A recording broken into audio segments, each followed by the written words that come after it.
Шел 2050 год, и бабушка собрала своих правнуков, чтобы рассказать им историю о событиях далекого 2024 года. Это была непростая, но очень важная часть нашей истории. В 2024 году народ Кыргызстана с горечью понял: 3 революции, которые обещали большие перемены, не изменили ничего. Власть снова оказалась в руках семьи президента и его приближенных. Деньги, которые могли бы пойти на школы, больницы и дороги, тратились на их роскошную жизнь. Люди стояли в очередях за медицинской помощью, а в это время из бюджета тратили миллионы на роскошь. Простые семьи пытались выжить, а власть строила дворцы и отправляла деньги за границу. Но даже тогда находились те, кто не боялся говорить правду. Независимые журналисты стояли на защите народа. Они разоблачали коррупцию, несмотря на угрозы, аресты и травлю. Им угрожали, следили за ними, пытались заставить замолчать. Но правда всегда находила путь. Народ видел, кто действительно стоял на их стороне. Именно в этот год стало ясно: будущее зависит от свободы слова и смелости тех, кто говорит правду. Это был момент, когда независимые СМИ стали голосом народа. Теперь вы знаете, почему свобода слова так важна. Это не только право говорить правду, но и двигатель развития и процветания нашей страны. Помните это, мои дорогие. Я обращаюсь к вам в преддверии 2025 года за помощью.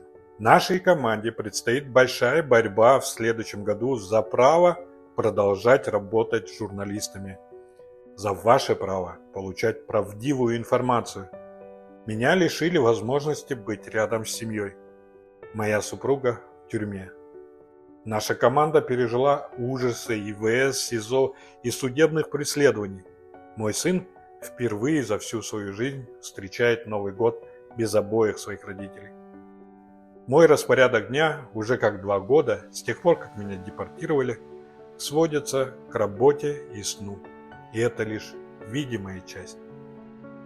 На нас обрушилась массовая травля и преследование, в которое вовлечено огромное количество людей и государственных органов.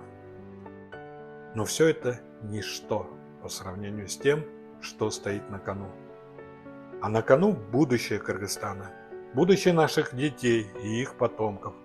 Мы уже не принадлежим сами себе. Мы не можем предать наших граждан. Кто-то должен защищать их, доносить голос общества и работать в интересах народа. Мы ставим перед собой задачу вывести на чистую воду коррупционеров и лжецов. Нас не остановят ни чины, ни должности, ни их могущество и власть. Я знаю, что мы не одни. Тысячи и десятки тысяч наших граждан сочувствуют и поддерживают нашу деятельность.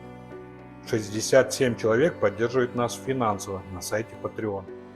Эти средства стали незаменимыми в самые сложные дни нашей команды. Мы ставим цель увеличить количество наших патронов еще на 200 человек в следующем году. Будьте уверены, мы будем постоянно с вами. Мы продолжим честно информировать о преступлениях и лжи власть имущих, направленных против народа. С наступающим Новым годом! Желаю нам всем с честью и достоинством преодолеть испытания, стоящие перед нашим народом на этом этапе истории. Ваш Болот Темиров. Кызык жашоо башталды, иштетели баштады. Бир муштумдай түйүлөлү бириктирип жаштарды. Эч кайдыгер болбойлу, келечекти ойлойлу. Жагалданбай байларга, мыктыларды колдойлу.